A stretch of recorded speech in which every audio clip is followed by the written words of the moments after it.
Guess I'll unpair my phone here.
Hey everybody, welcome back to the channel.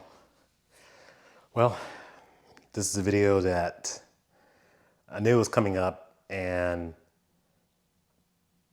one of the ones I'm really not thrilled at making these type of videos, but I want to share my experiences with everyone here, since people follow the channel, they like what I do, and especially if you joined the channel, subscribe for the content of this car, I hope you're willing to continue to stay and see what's next and just check around to see what else I have to offer.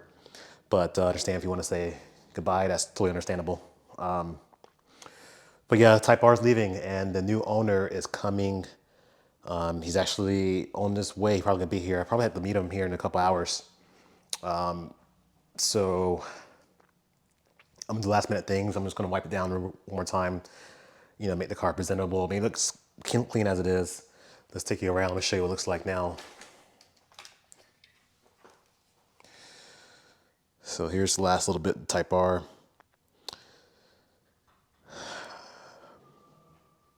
Probably just wipe down. I mean, I got the inside the wheels. Try to keep those clean too. Just there's still a little bit of dust in there.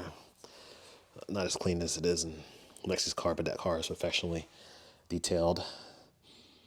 I'm gonna give him the stock brakes. I did take out the brakes, put the a dust-free pad on there, so in case he wants to switch back, I'm gonna provide all the stock parts.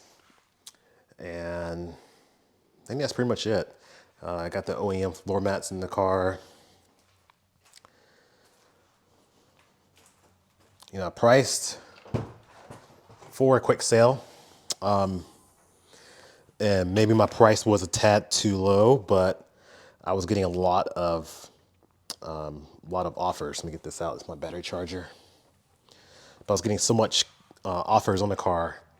It was only a couple people who really came through. I think I understand people really want this car, don't get me wrong.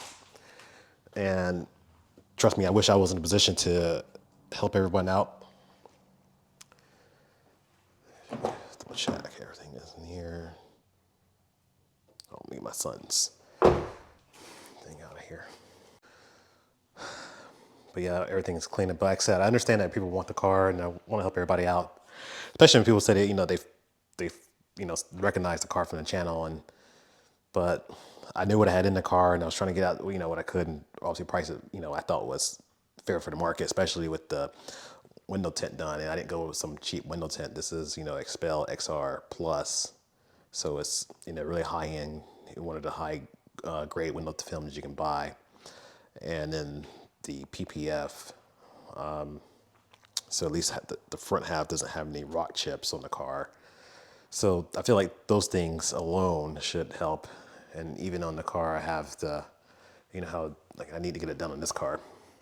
These plastic pieces so I have, this is all protected with PPF on both here and here. It's going to be sad to let this car go, I'll tell you that. I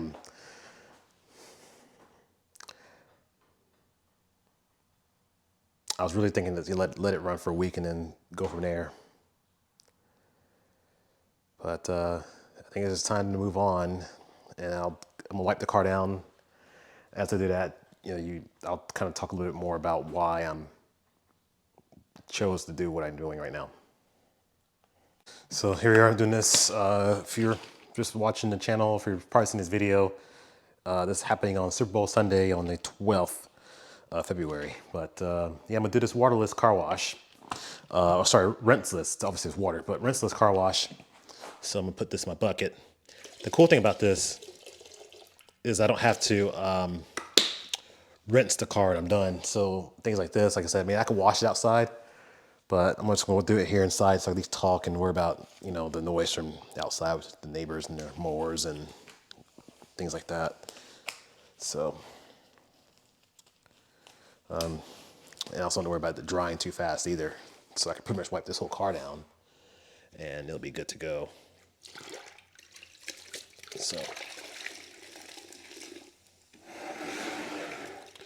So why am I getting rid of it? Get rid of it because this car, but a few reasons. First, is my first brand new car I ever purchased. So obviously I want to protect it, and I went through the steps to make sure it's protected. And my second part is this car is very sporty, where it feels like I'm getting a sports car, a second sports car. It's almost like, would I buy this car and a BMW M2? Because the M2 sort of competes with this car a little bit when you talk the price points. But in theory, I don't need two of those type of cars. And that's kind of what I've ended up happening, because the way this car drives, and it's a good car to drive, especially if it is the only car, if you have it daily, not a bad choice. Not a bad choice at all. Think about it, when you're driving it comfortably or not like an idiot, you can really enjoy and appreciate the creature comforts and the quietness of it being a Honda Civic. The car can transform from a little go-kart to a Honda Civic by a flip of a switch. And for me, that's what I was looking for when I got into this car. I had the 9th Gen SI, liked the 9th Gen SI, but when I needed to go, I had to run that SI all the way out, and even then, it just didn't have the oomph that I wanted. And I thought, why don't I get something a little bit faster, something a little more precision, and something I can still have fun driving. And this car has checked those boxes. It's got the practicality that I need, got the space. So, I had to pick up I bought a TV, kind of like got it last minute, and anything is gonna fit in the seat, but it fit right there in the car. Just put the seats down and with the hatch and everything. But what ends up happening is I start to drive the car less. If someone's noticed my videos, I start parking it in the garage more. And then I was trying to decide which car to sit outside. I needed really none of the cars to sit outside, but I would park the X5 outside because it was technically the oldest car and had the highest miles out of the group. So I chose that one. And mainly because the X5's paint, since I bought it used, the paint isn't in the best shape. But I started thinking to myself, this was supposed to be my car that was supposed to sit outside. This is supposed to be the daily that I shouldn't care about. I shouldn't care where I park this car at a grocery store or, you know, a shopping center. I shouldn't think about where I park. And obviously you want to take pride in your ownership of things that you have. But I was starting to care a lot about it, which is not necessarily a bad thing. But when I already have a car that serves that purpose, the M3, I felt like, okay, how do I pick which one I like?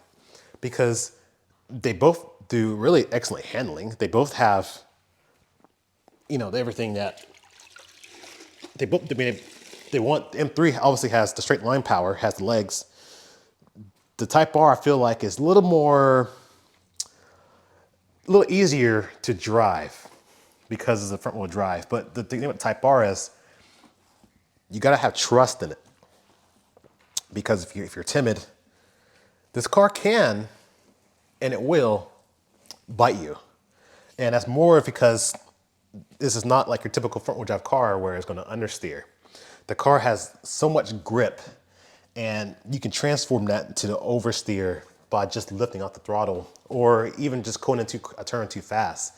It will oversteer on you. But the thing is, if you know how to drive it, if you know how to get back on a throttle or maintain a throttle, you can really take some high G-load corners. And, you know, I want to take the car. I thought about, you know, tracking it and things like that. But I was like, man, you know what? This is M3. I like the M3 for the track. And, you know, this car, I know what the track does to cars, you know, thermally and, you know, everything else that it goes through with, you know, the tires and the brakes. You know, like I said, I know that these cars have increased cooling ducts or whatever. They open in the grill better to help with the cooling on the track. But I didn't really want, this is supposed to be my daily. This is supposed to be my reliable car. So when you track your daily, now you're running the risk of damage or anything that happen. The car is still fun to drive, don't get me wrong, but then what about when I go to places where now I got pulling out driveways and I got to worry how low the car is, where the front lip is. Those things, or my 9th Gen SI, I didn't have to worry about that. I didn't worry about where I parked it. I could take it to the airports, you know, when I leave it there, when I take my flights, and I don't worry about, you know, someone looking at it, bothering it. And this car attracts so much attention on all, male, female. This car gets so much attention. You know, I didn't think that it would be this much of a head turner, but it is. And, you know, people look at the M3 when I drive it, which I kind of expect because of the way the type of car is. And, you know, it tracks, it's more of a, like I said, it's a head turner, especially the color. But going into this car, especially on days where I want to fly under the radar, I can't. I can't fly under the radar with this car. And don't get me wrong, I kind of knew a bright color like this is going to attract attention. I just think it'll be that much attention. Because it's everywhere I go.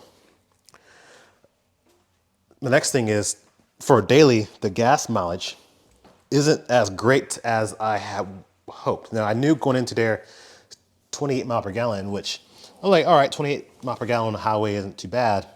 But what I didn't bargain for was the tiny gas tank.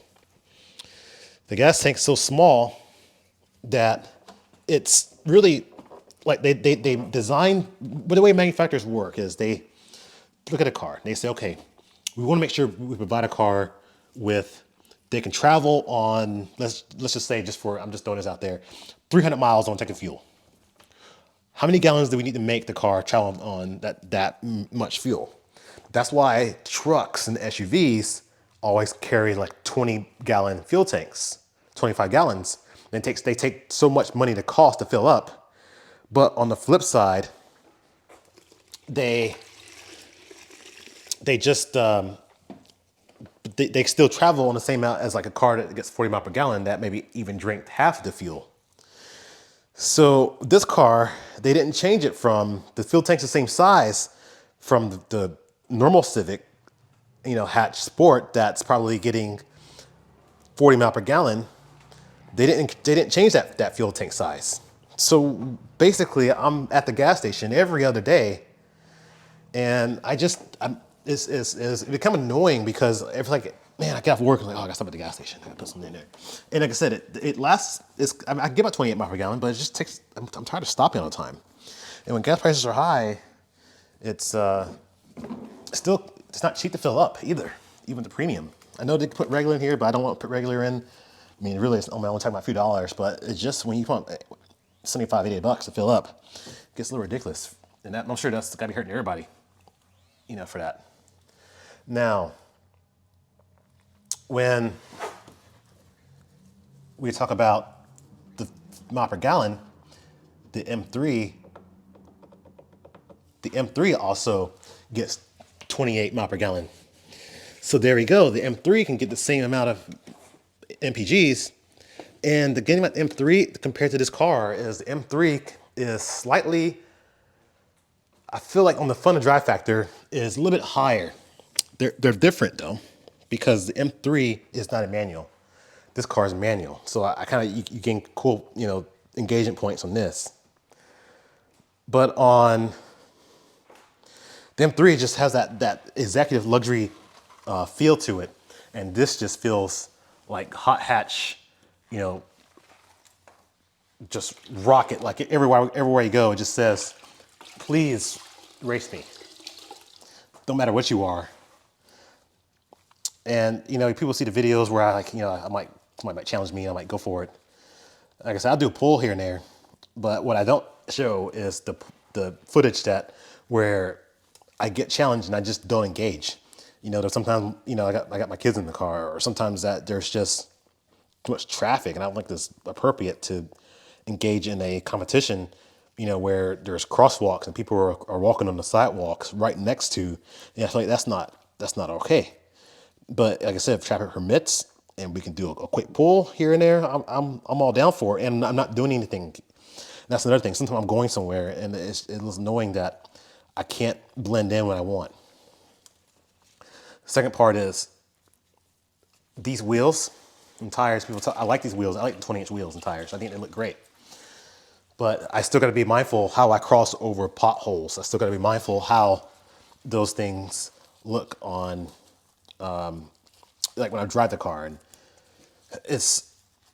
I'm at this point, I'm kind of sort of grasping for, straws here. I mean, it's not that bad, especially out here. I imagine from the Midwest, I'd probably be more worried because I have busted a bunch of tires and rims out there because of the snow and salt.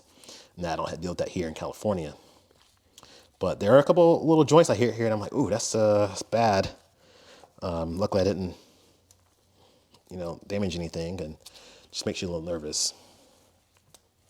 Like I said, I know you can change out the wheels, and I didn't buy this car to change the wheels and tires, and I've already got a second set of wheels in the shed, and I don't want to have to do more because I plan to get a track set of wheels, and I just don't want to do that. So there we are with that.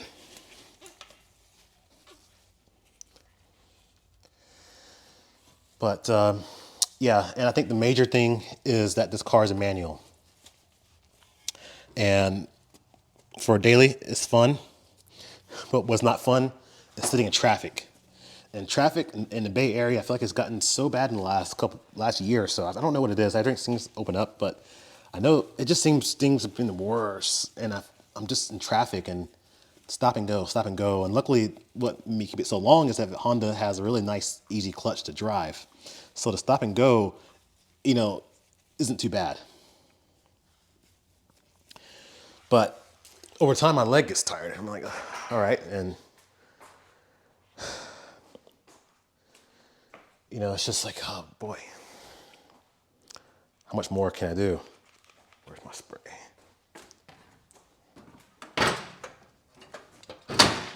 So I put this detail spray on the paint before I wipe it down, before I dry it off, because I don't want, it just helps put a layer of lubrication before, you wipe it down so you don't get scratches. And this car doesn't have any swirl marks by doing it this way. And this car's been handle washed every time. I know I talk about automatic car washes and I'll do it. Like for used car, I don't mind. run through automatic car wash. Because the car's used and it's already got some little nicks and stuff on there, but for a brand new car, if I can prevent it, I might as well try. But also another thing is just the wing. I don't know how that spoiler is going to take going through an automatic car wash. I went through a few touchless when I'm in a pinch where I needed to wash the car and get a layer of dust off, and I was on call, wasn't able to just like sit at home and do this, and obviously get the bucket out and do a driveway wash wasn't either. But I like this right here in the garage because I feel like it's just easier and cleaner. But yeah, those are my reasons. It's not too bad. It doesn't sound too terrible when you say it out like that. But like I said, there's a point in time where I have to think of something else and practicality and what would better overall for the family. And I'm gonna be wrong. This car's gonna be replaced with something else. Like it's probably an EV of some type. And I want to kind of get into the EV stuff on the channel because it's the way that things are going, whether we like it or not. The world is kind of going towards electric cars. And I can't say, yeah, I'm never gonna electric car, but from a content creator standpoint, maybe I could be able to do electric car, experiment with it, see what it's like. Maybe I can share my experiences from that aspect and something different that, well, it depends. There's people out there doing a lot of Tesla stuff. So, but still, I don't know, like how do you calculate how an electric car achieves its efficiency? Things like that. How do you shop for it? Like, what's it like to charge and drive and, things like that. And there are channels out there that cover a lot of that. And I've watched a ton of videos regarding electric car ownership. But, I should just jump on while I still have a gasoline car to enjoy before I'm forced to get electric. And then, there's just overcrowding. That way I can just feel what it's like. And maybe who knows, maybe I might like it, maybe I won't like it. But, it's no sense of, my curiosity has been getting me every time. Even before the Type R, I've always been thinking about, what if I get a electric car? Can I shop for an electric car? And I just always back out last minute because I want the gasoline car to enjoy as long as I can. But if I'm not using this car if I'm not checking this car, I'm using this car daily, it doesn't really make sense for me to have it the way I'm driving it. It's not a show car. It's a Honda Civic, and I should drive it more. But if I'm showing that much pride and where I don't, I need to figure out, okay, which car's got to go, because this car, the M3, and the M3 has a special place for me, and I don't think I want to get rid of that car. That probably one car that will stay on the channel for a very, very long time. But who knows? We'll see how this car plays out. I don't know how I'm gonna play these videos. I've been doing some stuff on my channel, depending on when you watch, probably haven't found any videos because I had made all my videos private for a little bit and just trying some new experiment, trying to reorganize my videos and retag them because, yeah, I'm just trying to see, because I feel like a lot of people, they see my channel and I get comments saying like, just now discovering this channel. And I'm wondering the algorithm is not pushing my videos out there as much as I would like. So I'm just gonna try some new thing. I'm gonna make my videos private for a while and then slowly pop them back out. I was doing it on my phone. I didn't realize you can do it on the computer and just do like one checkbox. So I literally clicked all 400 videos and made them all private. So that was a time-consuming process. But I'm gonna slowly put them back out. So don't worry, nothing has my channel. By the time you see this video, everything should be coming back to normal. Probably gonna take a hit a little bit on monetization. Let me know if you're curious about, like, for that aspect of, people do channels of videos. How much money they make and everything else. I feel like I do like curious about these videos, but it just varies from person to person. There's so many different variables. It's not really just the amount of videos or subscribers you have that get you paid. There's a lot of other factors that go along with it. So if you're interested in a video like that, I can make one. If you're curious how much YouTube's paying me, I don't mind sharing. I'll be transparent with that. I mean, people by this point know that YouTube is paying me something, but you know, it's no secret. Obviously, it's nothing for me to be on my own and, you know, quit my job, but hopefully one day I could do that.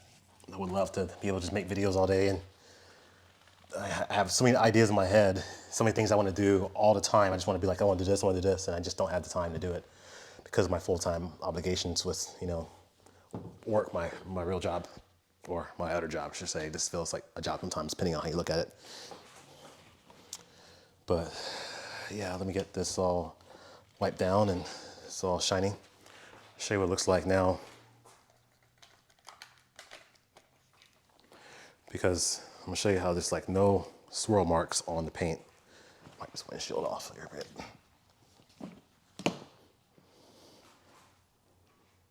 Come over this side. You hear it, see the light's hitting it.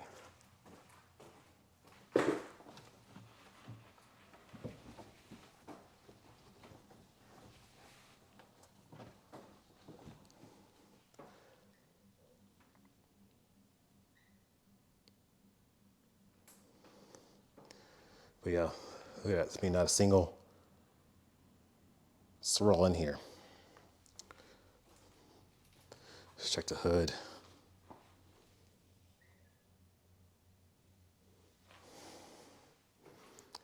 M3 on the other hand, I bought it, of course, used, and sometimes in the certain lights you can see. I just M3, I like to get it repainted. I just don't worry about the matching part just because I got the rock chips in the front. So anyway, let me finish up. Let me get everything else here. If you like the content, obviously you know what to do. Let me know with the comments what you think. And if you want to see me what's next, I'm sure I might have a video out. If not, if I haven't obviously published it by that point, let me know what you think is next. Anyway, thanks for watching. And I'll close the video out when I meet the new owner. If he wants to be on camera, I may or may not film him, but at least we'll show the cars last minute before we part ways. All right. Thanks for watching.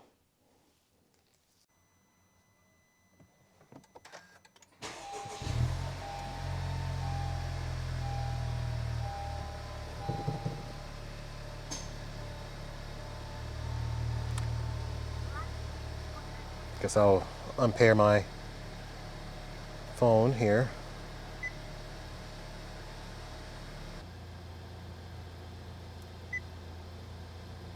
Restore default. Yep. Complete.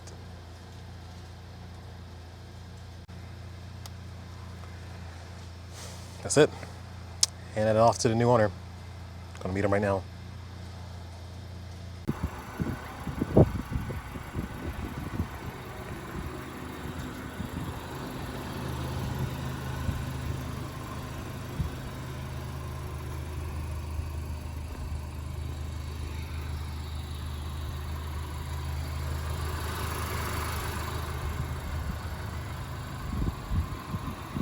So Lexi's meeting me now. She's getting our son loaded up in the car seat, so it's just gonna be a little bit, but give me time to go over the car and get everything else set up for him. So we're put up here now.